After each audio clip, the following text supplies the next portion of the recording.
Praise the Lord. கர்த்தருடைய பரிசுத்த நாமம் மகிமைப்படுவதாக. இந்த நாளையும் காண செய்த கர்த்தருக்கு கோடி ஸ்தோத்திரங்கள். இந்த நாளுக்கான கர்த்தருடைய வார்த்தை லூக்கா எழுதின சுவிசேஷம் 8ஆம் அதிகாரம் 43-44 வசனங்கள். Look gospel chapter 8 verses 43 and 44. அப்பொழுது 12 வருஷமாய் பெரும்பாடுள்ளவளாய் இருந்து தன் ஆஸ்திகளையெல்லாம் வைத்தியர்களுக்கு செலவழித்தும் ஒருவனாலும் சொஸ்தமாக்கப்படாதிருந்த ஒரு ஸ்திரீ அவருக்கு பின்னாக வந்து அவருடைய வஸ்திரத்தின் ஓரத்தை தொட்டாள். உடனே அவளுடைய பெரும்பாடு நின்று போயிற்று. கர்த்தருடைய நாமம் மகிமைப்படுவதாக. அன்பான கர்த்தருடைய பிள்ளைகளே, இந்த நாளிலே கர்த்தர் கொடுக்கிற வார்த்தை, எல்லா முயற்சியும் அற்றுப்போய் முடிந்தது என்கிற இடத்தில் கர்த்தர் முடியும் என்கிற ஒரு நம்பிக்கையை உங்களுக்கு தருகிறார். எல்லாம் முடிந்தது, எல்லா முயற்சியும் தோற்று போனது. அந்த இடத்துல நீங்கள் இந்த காலை வேளையில் நிற்கிறீங்க. நிற்கிற உங்களுக்கு கர்த்தர் சொல்லுகிறார், இல்லை, நான் மறுபடியும் உன்னை புதுப்பிக்கிறேன். இந்த ரேமாவை நம்பி கர்த்தரை ஸ்தோத்தரித்து நீங்கள் கர்த்தருடைய கரத்தை பிடிங்க. எல்லாம் முடிந்தது. 12 வருஷமாக தனக்கு அந்த ப்ளீடிங், அந்த உதிரப்போக்கு ஆரம்பித்த நாளிலிருந்து இந்த பெண் முயற்சி செய்யாததே இல்லை. தமிழில் ஒரு பழமொழி சொல்லுவாங்க, முயற்சி திருவினையாக்கும். இவன் முயற்சி செஞ்சிட்டே இருக்கிறா. என்னென்னலாம் செஞ்சுருக்கா? 12 வருஷமாக. முதல்ல அவள் அப்பாயின்மெண்ட் வாங்காத டாக்டரே கிடையாது. எந்தெந்த பெஸ்ட் டாக்டர்ஸ்லாம் இருக்கிறாங்களோ அவங்க எல்லாரையும் பார்த்துட்டா, ஒருத்தர் இல்லாமல். அதெல்லாம் அந்த பகுதி ரொம்ப அழகாக சொல்லுது. ஒருவனாலும், அர்த்தம் என்ன? அநேகரை பார்த்துருக்கா. போகாத ஆஸ்பத்திரி இல்லை, காற்று கிடக்காத இடம் இல்லை, அவன் நிற்காத இடங்கள் கிடையாது. மற்றவங்க சொன்ன கான்டாக்ட்ஸ்லாம் வாங்கி எல்லாத்தையும் ட்ரை பண்ணிட்டா. முயற்சி முயற்சி முயற்சி, பட் எல்லாம் ஃபெயிலியர், எல்லாம் ஃபெயிலியர், எல்லாம் ஃபெயிலியர். அடுத்து ரெண்டாவது அவள் செய்தது என்ன? அவள் விற்காத காசே இல்லை. அவருடைய சொத்து முழுசும், ஆஸ்தி முழுசும். அவள் எவ்வளோ சொத்து வச்சுருந்தா நமக்கு தெரியாது. ஆனால் ஆஸ்தின்னு சொல்கிறதுனால நமக்கு ஒன்று தெரியுது, கண்டிப்பாக அவள் பெரிய பணக்காரி. ஏன்னா ஆஸ்திகள், ரிச்சஸ், வெல்த்து எல்லாத்தையும் இந்த ஒரு காரியத்துக்காகவே செலவழிச்சிட்டு வரா. சில நேரத்தில் அந்த ஒரு சுகவீனம் வரும்போது இருக்கிற எல்லாத்தையும் கொடுத்து அந்த சுகத்தை வாங்கணும் தான் உலகம் நிற்கிது. ஒரு கேன்சர் நோய், ஒரு தீராத ஒரு உறுப்பு இழப்பு, ஒரு kidney problem, liver problem, brain stroke, heart problem மனிதனுக்கு வரும்போது தான் சம்பாதித்த எல்லாத்தையும் விற்று எந்த டாக்டராச்சும் நமக்கு உதவி செஞ்சிட மாட்டாங்களா?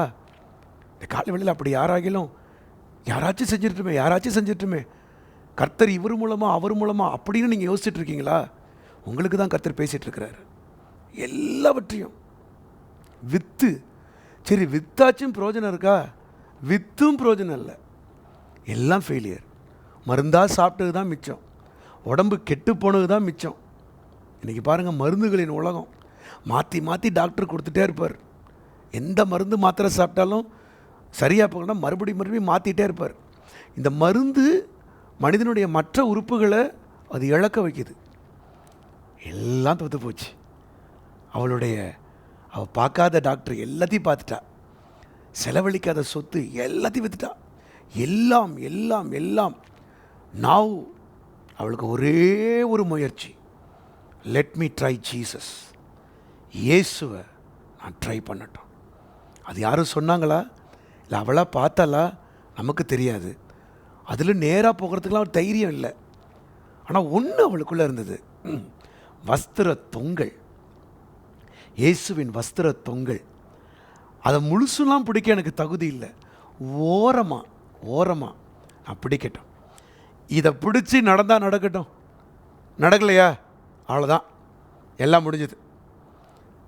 ஒத்தையா ரெட்டையா தான், டூ ஆர் டை, அந்த சிச்சுவேஷன் தான். போகிறா, அந்த வஸ்திர தொங்கலை பிடிச்சா என்ன ஆச்சரியம், எல்லாம் முடிந்தது, எல்லா முயற்சியும் வீணுன்ற இடத்துல இனி உனக்கு நம்பிக்கை உண்டு அப்படின்னு ஒரு புதிய துவக்கத்தை பெற்றுக்கொண்டான். இந்த காலவேளையில் யூ ட்ரை ஜீசஸ். வஸ்திர தொங்கல், அதை மாத்திரம் சொல்லி நான் ஜெபிக்க போகிறேன். அது எங்கு உண்டு? ஏசாயா தீர்க்கதரிசி சொல்லுகிறான், உடைய ஆலயம் முழுவதும் வஸ்திர தொங்கலால் நிறைந்திருக்கிறது. சபை என்கிற ஆலயம், தேவன் வாசம் பண்ணுகிற பிரசன்னம், அதில் நீங்கள் இருந்துகிட்டே இருங்க. பிரசன்னம் நீங்கள் நினையாத வேளையில் திடீர்னு உங்களை மாற்றும், திடீர்னு நடத்தும். But keep yourself in the presence of God. இந்த தொங்கலில் மாத்திரம் உங்கள் கையை வச்சுட்டே இருங்க. கண்டிப்பாக முடிந்த இடத்துல ஒரு புதிய துவக்கத்தை இன்றைய கர்த்தர் உங்களுக்கு எழுதுகிறார். பெற்றுக்கொள்ளுங்கள். ரேமாவை ரிசீவ் பண்ணுங்கள், எழும்புங்க. கர்த்தர் உங்களை ஆசீர்வதிப்பார். ஜெபிப்போமா? பிதாவே, இந்த நாளிலும் எல்லாம் முடிந்தது, ஹோப் முடிஞ்சிருச்சு, இன்னும் எனக்கு வாழ்க்கை இல்லை, என் உயிரே போட்டும், என் ஜீவனே கசப்பு. யார் இந்த காலவெளியில் இப்படி இதை பார்த்துட்ருக்காங்களோ, இந்த மண்ணா அவளை உயிர்ப்பிக்கிட்டோம்ப்பா. ராஜா, அந்த பெரும்பாடு உள்ள ஸ்திரீ எல்லாரையும் பார்த்து எல்லாவற்றையும் இழந்து எல்லாம் முடிஞ்சதுன்னு சொல்லி லெட் மீ ட்ரை ஜீசஸ் என்று சொல்லி இயேசுவை நான் பார்க்கட்டும், இயேசுவிடத்தில் நான் போகட்டும்னு சொல்லி இயேசு இயேசு இயேசுன்னு வந்தது போல் இந்த காலைவேளையில் நம்முடைய பிள்ளைகள் உம்மை நோக்கி பார்க்கட்டும், உங்கள் பிரசன்னத்தை பிடிக்கட்டும். அந்த பிரசன்னம் இவர்கள் முடிந்தது என்ற இடத்திலிருந்து இவர்களை எழுப்பிட்டு, ஆண்டவரே, உடைய பிள்ளைகளுக்கு ஒரு புது ஜீவன், புது வாழ்க்கை, புதிய தொடக்கம் உண்டாவதாக. எங்கள் தேவன் அதை அவர்களுக்கு தருகிறபடியால் ஸ்தோத்திரம், ஸ்தோத்திரம், ஸ்தோத்திரம். சாட்சிகளை நாங்கள் கேட்கட்டும். இந்த ரேமா அநேகருக்கு சாட்சிகளை கொடுக்க போகிறபடியால் கோடி கோடி ஸ்தோத்திரங்கள். துதிகன மகிமையெல்லாம் நமக்கு செலுத்துகிறோம்.